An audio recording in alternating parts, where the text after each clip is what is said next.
Your Excellencies, ladies and gentlemen, good evening and welcome to the Hellenic Center. I'm delighted to see so many of you here, especially with this terrible weather, but I'm sure you'll have an enjoyable evening. In a moment, the chairman of the Hellenic Community Trust, Kostas Kleanthous, will introduce our eminent speaker. Enjoy the evening, and I'm looking forward to welcome you again to our future events. Okay? And now Mr. Kleanthous will introduce our speaker.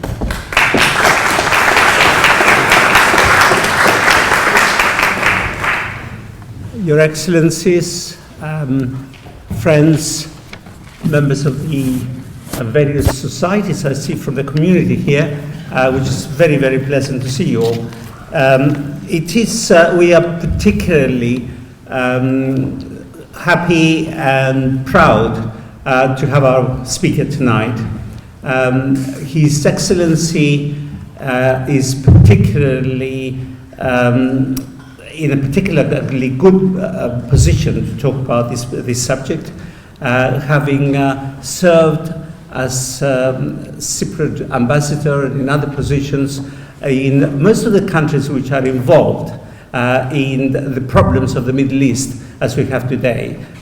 He has served as ambassador to the United States, representing us also in most of the international bodies which are centered in America, the International Monetary Fund, the World Bank, the Inter-American States Association, whatever it's called, the Civil Aviation Organization. He has served as ambassador besides the United States to the Netherlands, to Israel, and he served at Bonn in Germany. He has served in Moscow, and he served in Tripoli. Israel, did I mention? So he really has a very wide knowledge of all the countries which are involved in the problems of the Middle East at present. I think most of you know him, and I'm not going to spend very much more time introducing him, other than to say, even from an academic point of view, his master degree in public administration from the John F. Kennedy School of Government in Harvard University actually was on international affairs and security. And I think that is very, very important. He's an enthusiast, as I think you will know. He has incredible energy. He is certainly one of the most dedicated High Commissioners we have had with his work, both in his diplomatic work here, but also representing in the Cypriot community. Those of you who may not know the Cypriot community very well, we have a very large community here, 200,000 to 300,000 people, and the High Commissioner is called upon really to play a very large part in the community as well. I have known every single High Commissioner we've had since the Republic was established, and I can honestly say I cannot remember of anyone who has managed these two tasks better than our speaker today. And this is a great, and we really are extremely grateful to him. I won't take any more of your time up, but I just wanted to register that. Without any more ado, I would like to call upon our High Commissioner to come and speak on his subject, which is up for you all to see today. Mr. Evriviades. Thank you, Kostas, and for your very, very kind but very, very generous and exaggerated words. I wanted to pinch myself to make sure that, and it's nice to hear something about something good while somebody's alive, because I will not be able to hear, anything in my funeral. But then again, somebody might say we might be able to hear in our funeral. But really, it's a great pleasure to be here with you. I would like to make special welcome to the Greek colleague, the ambassador from Romania, colleagues from the United States, Ghana, Germany, Slovakia, Poland. I hope I'm not forgetting everyone that are here to hear what I have to say, or lack thereof. Greatly appreciated, and each and every one of you that has taken time out of your hectic schedule to be here with us. and greatly appreciated. At the outset, I would like to pay tribute to the Hellenic Center, to the wonderful work that is being done here for many, many years now in terms of promoting arts, music, ideas, history, culture, politics, all of the above. Special tribute, of course, to Kostas, who made the introduction, but also always the power behind the throne, which is Agathi Kalispera. So, Kalispera σας. Good evening to you too, Kalispera. Great pleasure to be here with you. I'm going to talk to you about Cyprus, the EU, and the Eastern Mediterranean. It is a tall order because each and every cluster can be a token itself. But given the fact that we are living in an entwined world where everything is linked to everything else, I want to have a forest view and then dissect a little bit the trees. I will try to do this in half an hour that I'm allotted, 35 minutes, and then of course open it to questions and answers, because all of us believe in the Socratic method of teaching through exchange, because also the questions are educational for me as well. So let me point out, I collect maps. I mean, I have close to 70 pieces or so of just Cyprus itself, and one of my favorite maps, and I have maybe 4 or 5 editions of this, is this map of Blau, Amsterdam, 1647. It shows Aphrodite, the goddess of love and beauty, being pulled by the swans, being born in Paphos. You see here the doves, you see Cupid, you see here the Lusinians, you see the Ottomans. And I like this map, and I wanted to start with that because it shows Cyprus, one, indivisible, everlasting, no dividing lines, big enough for all its people. Okay? And I wanted to start with that. Aphrodite, the goddess of love and beauty, she was born in Cyprus. She could have chosen any place to be born on earth, but yet she chose to be born in Cyprus, and there's a good reason for it, and I want to whet your appetite now. We just participated in the World Travel Market, and this year, hopefully, we will pass the 1 million mark of United Kingdom citizens visiting Cyprus. So, and tourism is a multiplier for us, and in the High Commission, we also try to promote the holistic interests of the Republic, as all of us as diplomats trying to do. All the diplomats here will attest, whether it is trade, whether it is business, whether it is investments, and I want to whet your appetite for you to go back to Cyprus, and for anyone that hasn't visited to do so. Okay, culture, history, Sultan Tekke Larnaca, the Kurion, and the Colosseum. Now, when people think about Cyprus, my experience here has been that when they think about Cyprus, they think of Cyprus as a problem. I can understand that. I'm not oblivious to reality. At best, they think of it as a tourist destination. I want to showcase to you a Cyprus that is a little bit different than that, because we are not monothematic. I don't have breakfast, lunch, and dinner. I don't have Cyprus as breakfast, lunch, and dinner, even though, of course, it is the closest thing to my DNA, because if you dissect my DNA, you will find Cyprus written on it. And next year, I will complete 40 years in the diplomatic service of my country. Cyprus, of course, a member of the UN, the Commonwealth, Council of Europe, and the EU. When we talk about Cyprus, very often I'm being faced with the question, well, which Cyprus are you? Are you North Cyprus? Are you South Cyprus? Are you Greek Cyprus? Are you Turkish Cyprus? Are you a Greek Cypriot? Are you a Turkish Cypriot? First, I'm a Cypriot of Greek ethnic background and very proud of it. But Cypriots of Turkish ethnic background are also proud of their heritage, Armenians, Maronites, and Latins. So for us, there is only one Cyprus. There is no Greek or Turkish Cyprus, no North or South Cyprus, one Cyprus for all its people, because Cyprus, of course, does not belong to either Greece or Turkey or to the United Kingdom, which is the other current of power in the picture. So terminology is important, because when we talk, has a lot to do with the way we think. Make sure somebody keeps time so I don't go over time, and just give me the signal, please. Okay.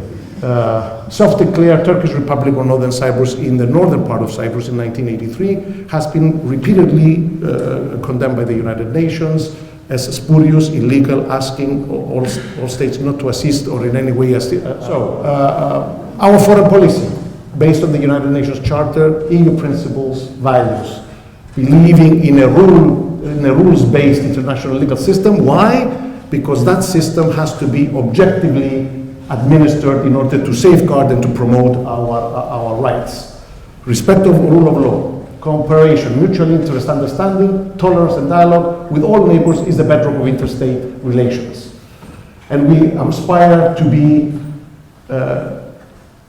credible, predictable, reliable partner for the West, that is a security producer that plays important role in promoting peace and stability in the region. I may seem that I am everywhere, but hopefully in the end everything will come together, and obviously you will have time to ask me questions and to grill me. Geography in the region is where we all are. I start for a very simple axiom. It may sound as if it is a buzzword, and it is, but there is substance in it. Geography is destiny. If I could take Cyprus and put it next to Luxembourg, next to Germany, my history would be different, but I cannot do that.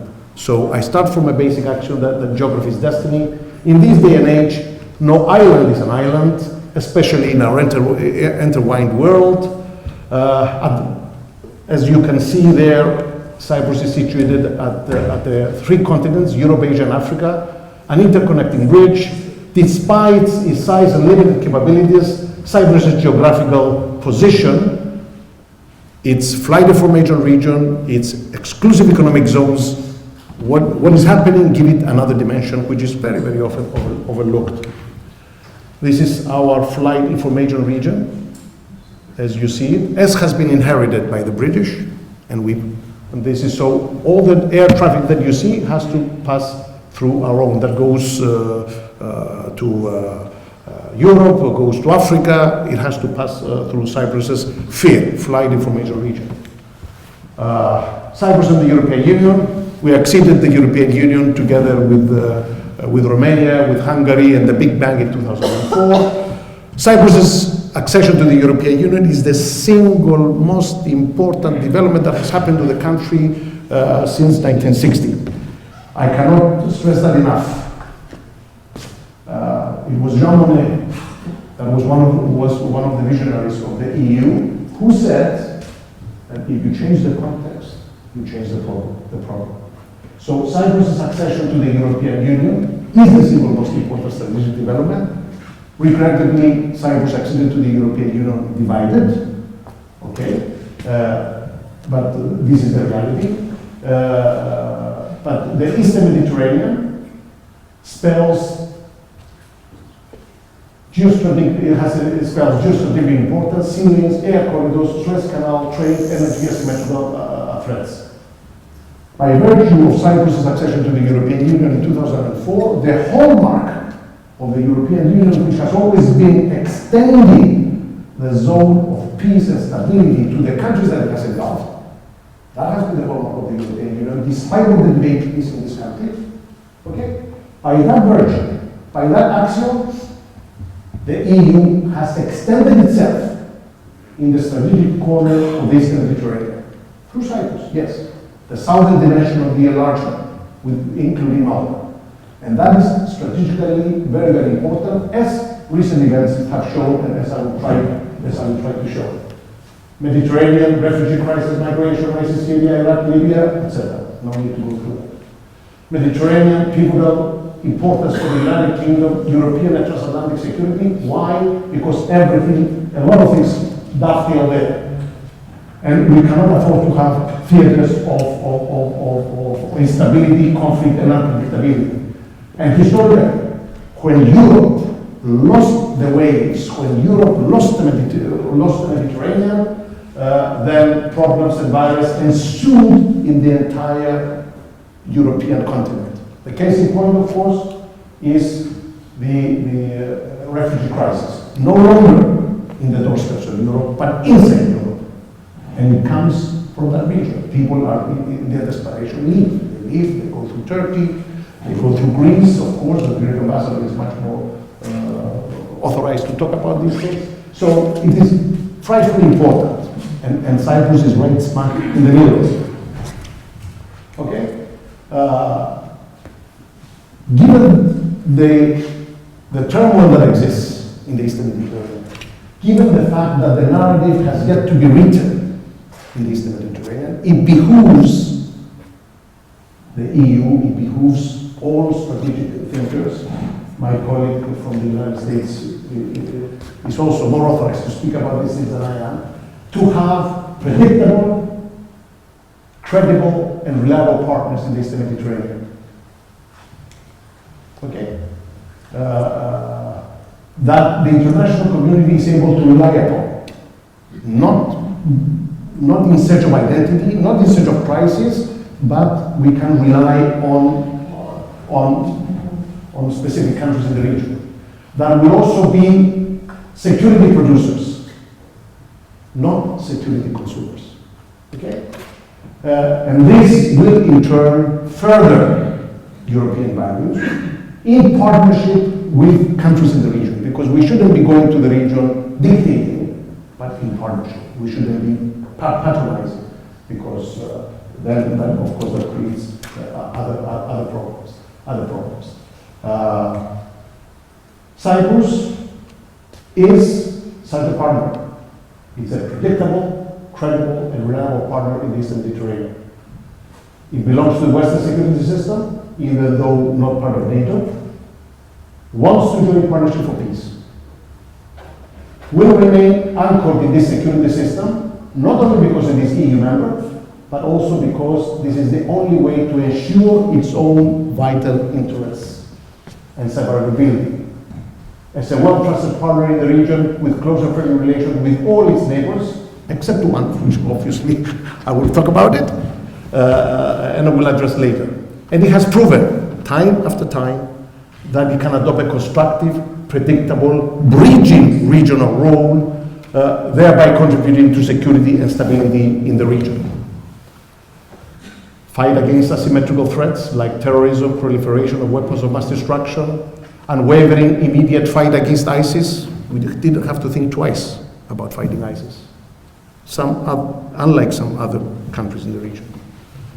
The immediate access of the use of ports, airports, hospitals, and other logistical support for various operations.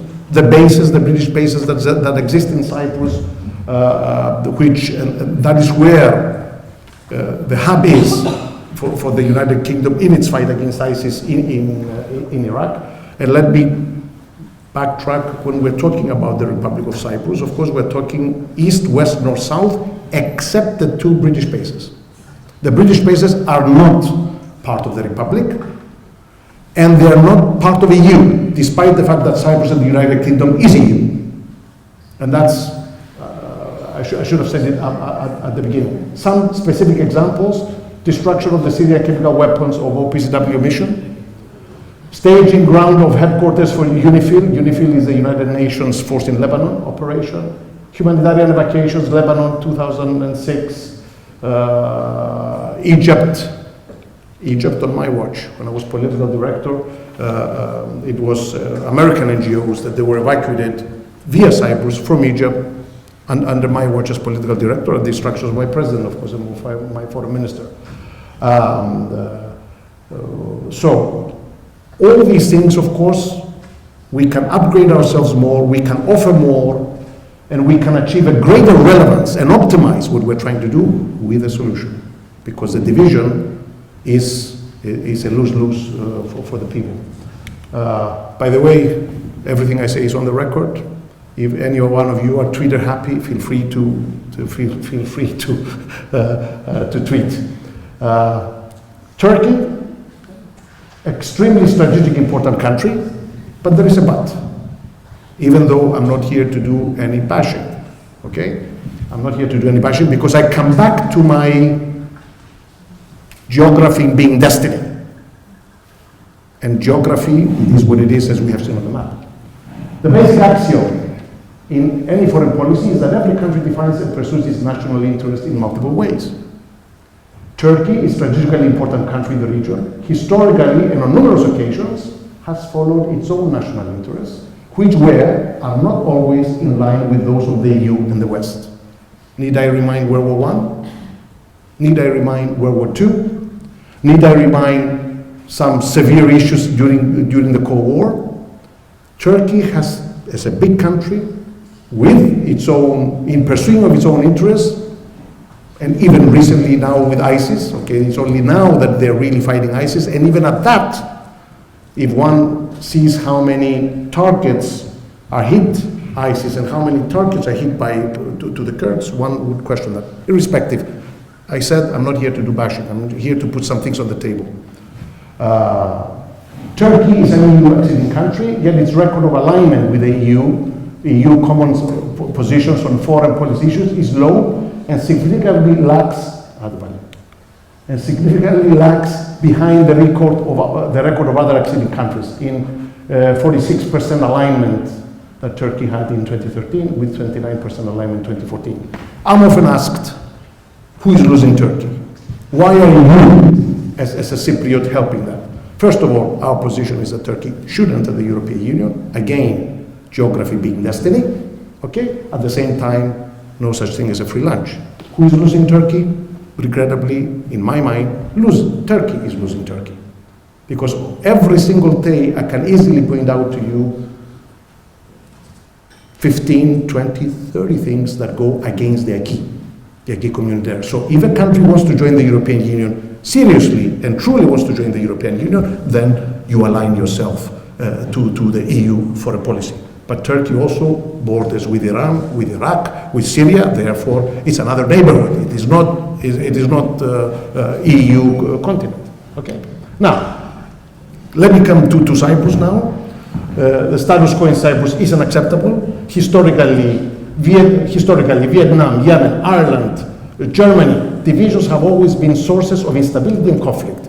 No two situations are alike, as my colleague from Germany would say, but no two situations are exactly different either. Divisions have always been a source of instability, and the Cyprus division is no different. First and foremost, lose-lose for the Cypriots. Status quo is not sustainable.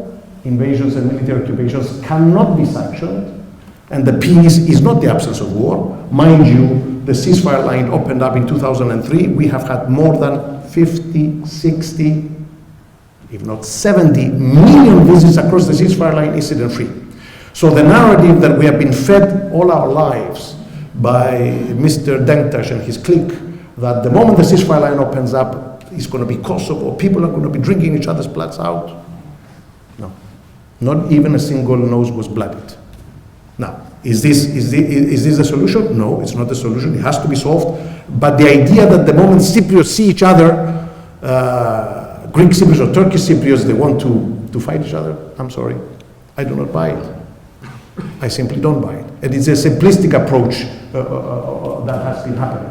So, an honorable, fair, just and functional solution to the Cyprus problem will prove, and first and foremost, be win-win, not only for the people of Cyprus, but the security and stability in the region. I come back to the region, because anybody that studies the Cyprus question has to study the region, because it is a function of that region. I'm not saying that Cypriots are saints, okay? They have a lot to be blamed for. But if one divorces the study of Cyprus from these regional aspects and what the big powers wanted to do, then any analysis is doomed to sterility, because it really lacks seriousness. The strategic importance of a solution, of course, that maintains and enhances Cyprus's EU predictability, credibility, and reliability. I'm tying this now with the talks that are going on. I spoke to you about Cyprus is a predictable partner that produces security for its own sake, but also for the sake of the European Union and the United Kingdom and the United States.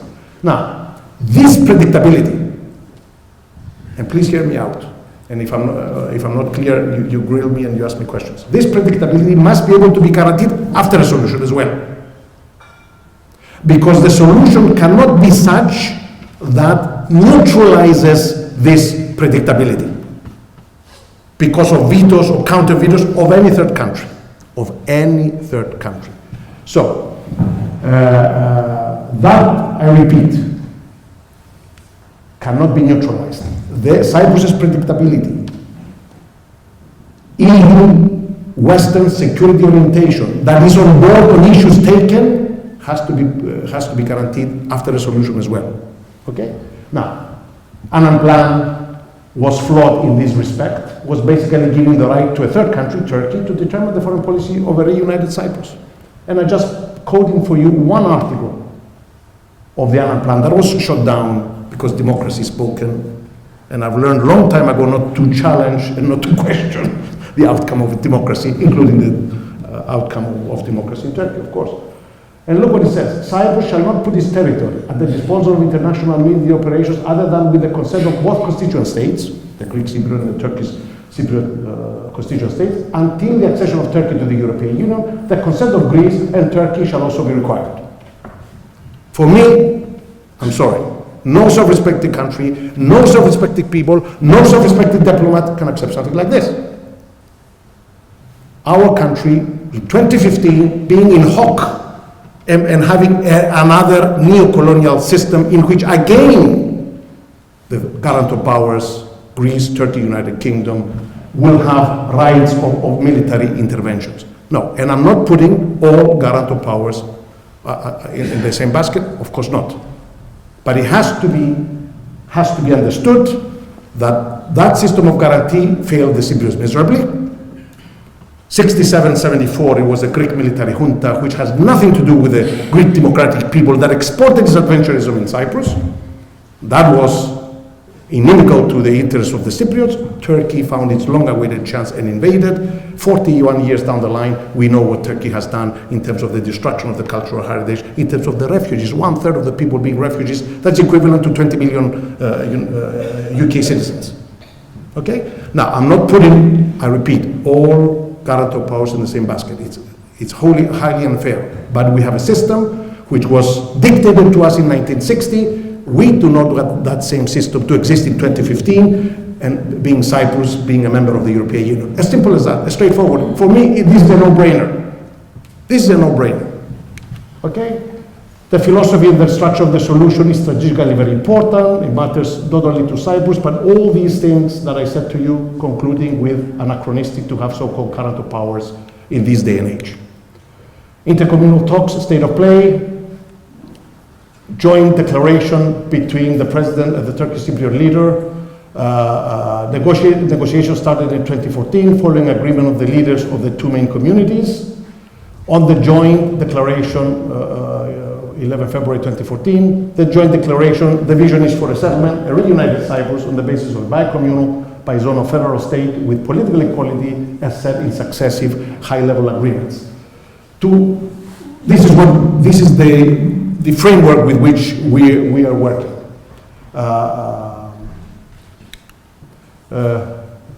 The resumption of the talks produced real hopes for expectations for reaching a comprehensive settlement. The first two phases of the negotiations moved swiftly, creating a positive climate. Negotiations were suspended in October 2014 due to Turkey's aggressive gunboat diplomacy in Cyprus, EEZ. Here is what Turkey has been claiming and send warships. So when these things happen during the third phase of the negotiations, during the beginning of the third phase of the negotiations, my president, with the complete support of all the party leaders, and the party leaders, all of them, do not agree on anything, but on this one they agreed, he suspended the talks. The talks were resumed again in May 2015, when Turkey did not renew its violations of Cyprus's EEZ and withdrew its ships.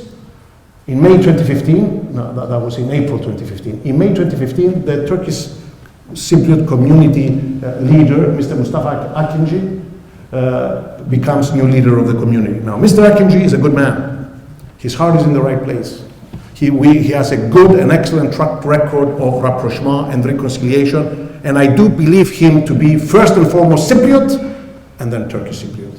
Just as we are Cypriots first and foremost, and then Greek, our ethnic background, or Armenian, or Marmarite and Latins. By the way, we have a tendency to forget about the other communities in Cyprus, and that's not also fair to them, because if I were an Armenian, and until not too long ago, Armenian was president or speaker of parliament, and the Greeks and the Turks were talking among themselves, I was saying, listen, what about me? Where do I fit in all this? But that's another lecture, that's another point. The round of the new negotiations that I'm talking to you about, they have to be to achieve in full conformity with the values and principles of the UN Charter, EU acquis, to lead Cyprus into a federal state, as I said to you before, by zone of by communal federation, which means, I know sometimes for a number of people it's hard to digest, 80% of the population will be politically equal to 18% of the population. So we're talking about political equality, we're not talking about numerical equality. But that was the price that we had to pay about having an agreement in order to move the process forward. And then, of course, to evolve Cyprus into a federal structure, not just having two states coming together to destroy the republic in order to re-establish a federal. It's going to be an evolution from a unitary state to a federal state. Settlement should be no winners or losers. Take on board the sensitivities and concerns of both communities. Respect the fundamental freedoms of human rights of all Cypriots. Reunite our country, people, economy, and institutions under federal roof. Create a homeland of peaceful coexistence and prosperous collaboration between all its citizens.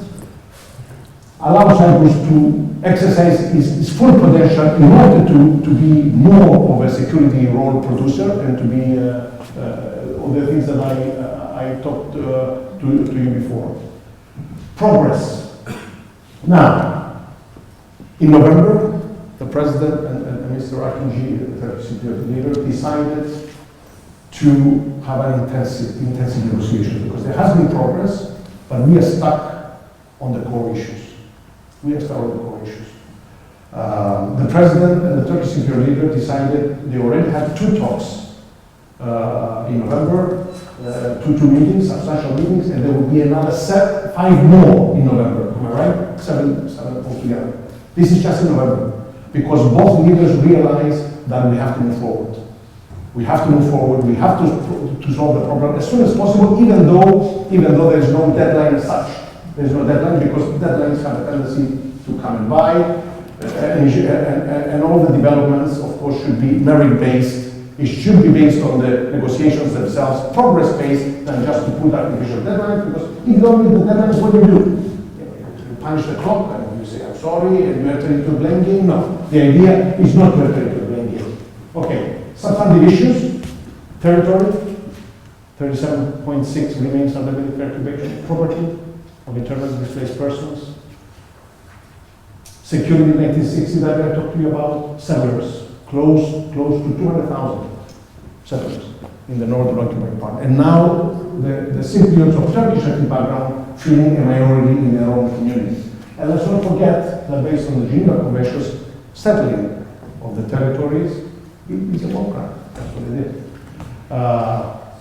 EU, the transitional periods not to become permanent, what I again say by way of cliche. I know it sounds cliche, but at the same time, there's substance behind it. Cyprus should not be the only person out in the European Union. What is good for 27 members of the European Union should be good for the 28th. The Americans say what is good for the goose is good for the gander. And that's what we're trying to do. But we come back to the big elephant in the room. I mean, on my tweet 2 or 3 days ago, there is an elephant that goes to a psychiatrist and says, my feelings are hurt because even though I'm in the middle of the room, nobody acknowledges me. Okay?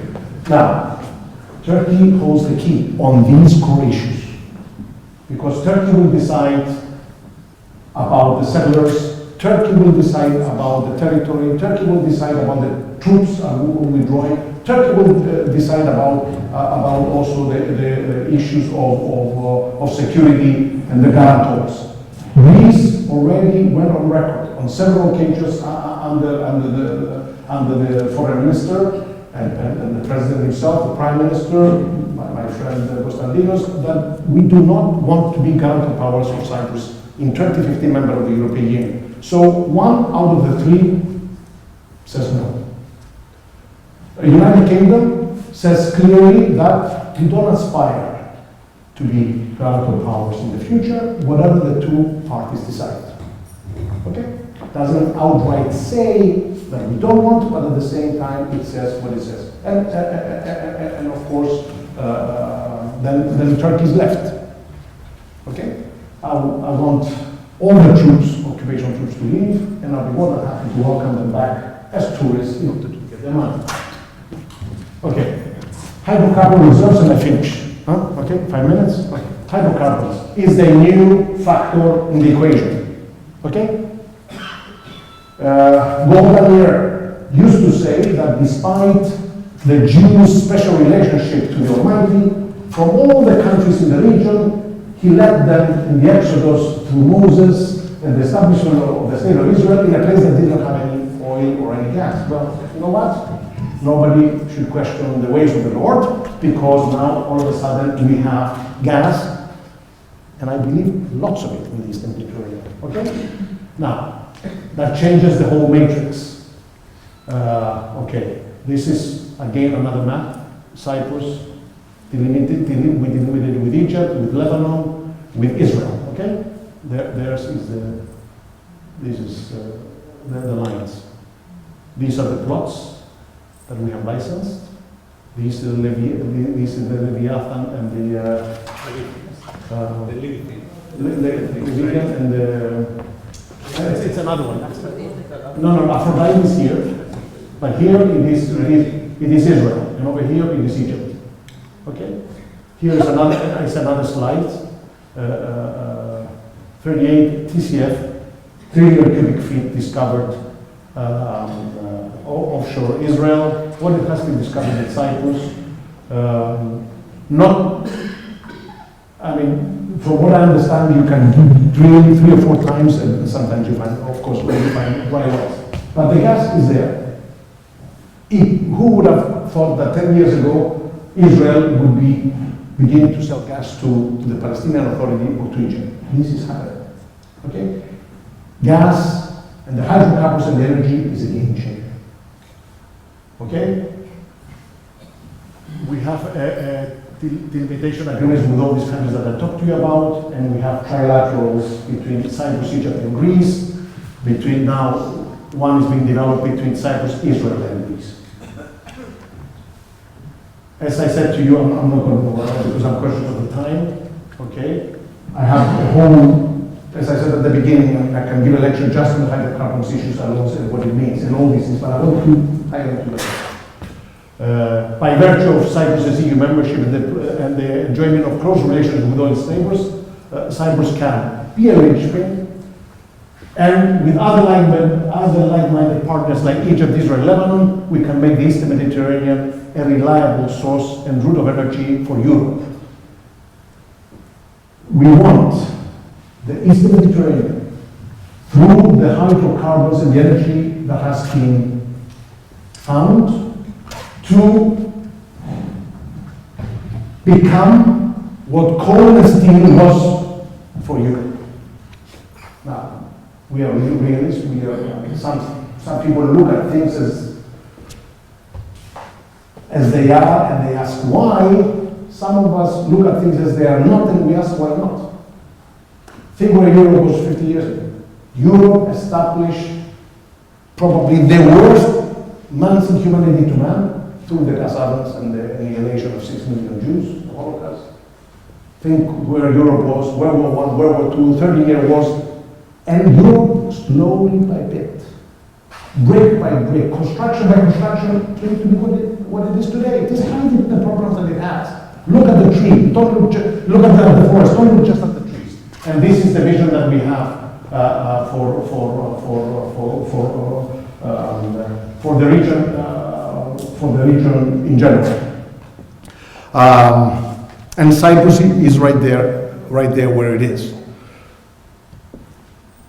Israel and Lebanon are in a state of war. Yet they talk between each other to us and to their American friends. Why? Because everybody, despite the state of war that exists, everybody has to have predictability. The multinationals are not going to come to invest in the Eastern Mediterranean if they know that there is no security, there is no legal security, and there is no financial security. Therefore, it may sound very idealistic, it may sound very, very odd that somebody can say something like this when we find ourselves in such a terrible mess.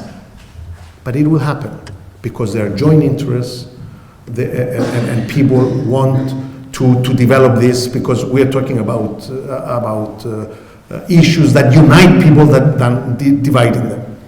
I want to close with this, and thank you. The legendary Winston Churchill once said, the pessimist sees difficulty in every opportunity, whereas the optimist sees the opportunity in every difficulty. This is what we're trying to do by also having our 2 feet on the ground and not really, because to be a diplomat, you also have to be a realist. Thank you for your time. I hope I didn't bore you. I hope I was clear, but I'm ready to take questions. No? Thank you.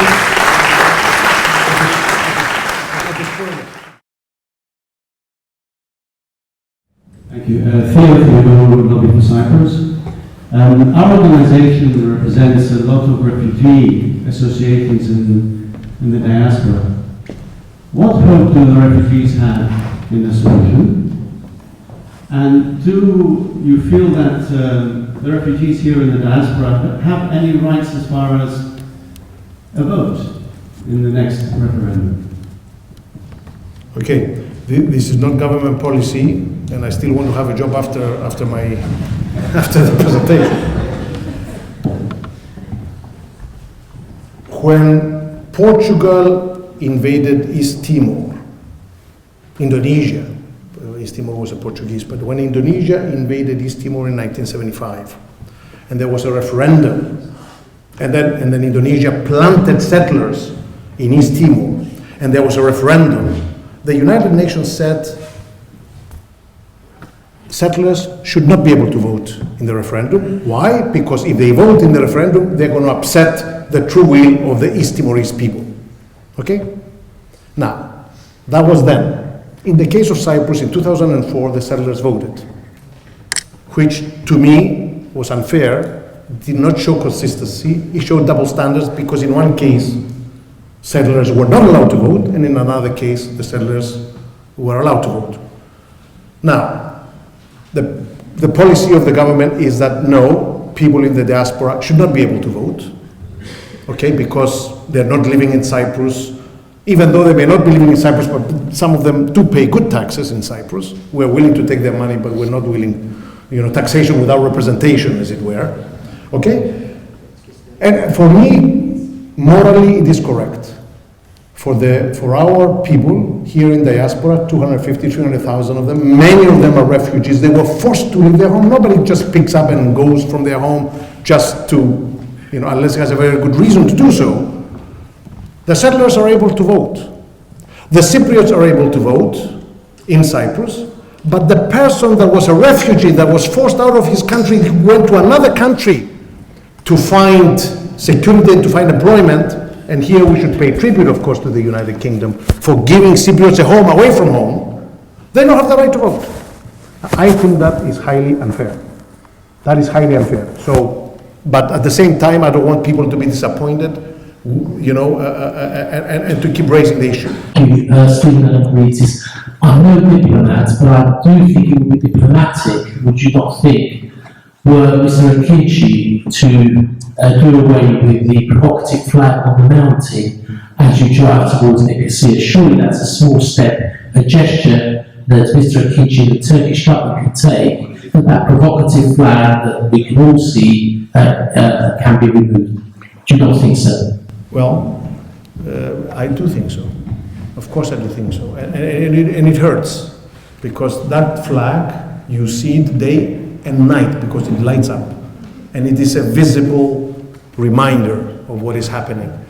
At the same time, have no illusions. Mr. Akinci was selected to represent Turkish Cypriot interests. So he's not there to represent Greek Cypriot interests. So some of us have done a campaign to that effect, but it's not happening. But I agree with you, because it really hurts a lot of people.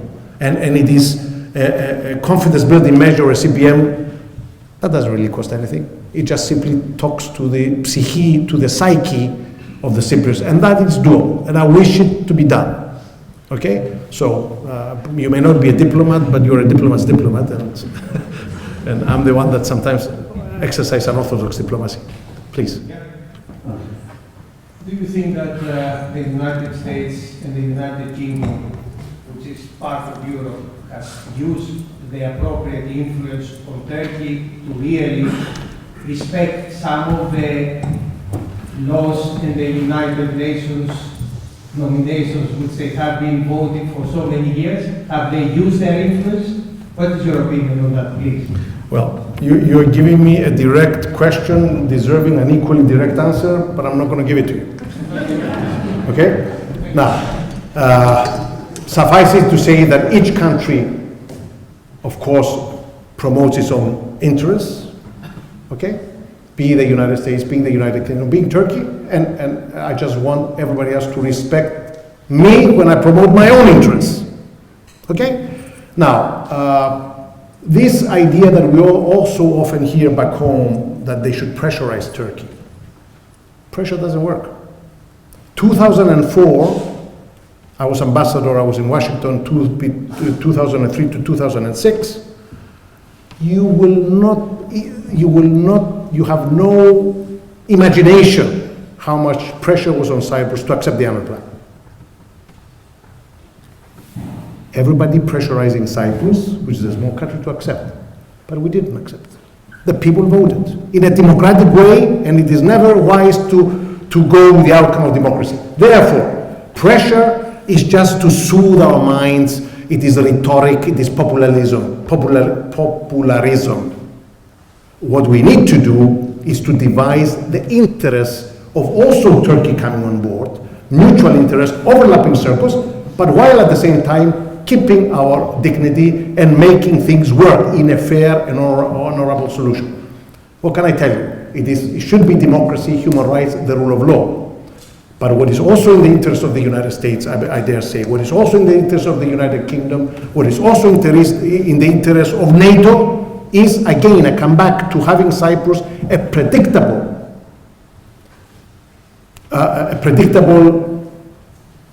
partner in the Eastern Mediterranean, because the Eastern Mediterranean is cardinal importance for the security of the West. The Eastern Mediterranean cannot fall into unfriendly hands or unpredictable hands.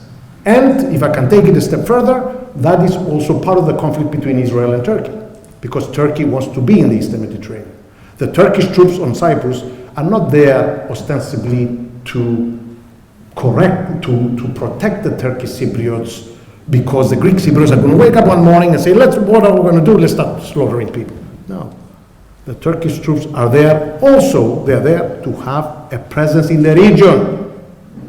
And when Turkey brings its warships in the southern part of the Republic, in the exclusive economic zone, that also sends a message to Israel. And Israel, based on the Ben Gurion dogma, wants the Eastern Mediterranean to be Cyprus, wants the Eastern Mediterranean to be friendly and predictable. And for them, it has proven that Turkey can be unpredictable. And Israel cannot go north, Israel cannot go south, Israel cannot go east. It has always been west. It has always been through the flight information region that I showed you on the map. It has always been through our sea lanes. And now, with the energy, then there is surely qualitative relationship with Israel, with Egypt as well, and with Lebanon. With Lebanon, this is our vision for the entire region. Thank you.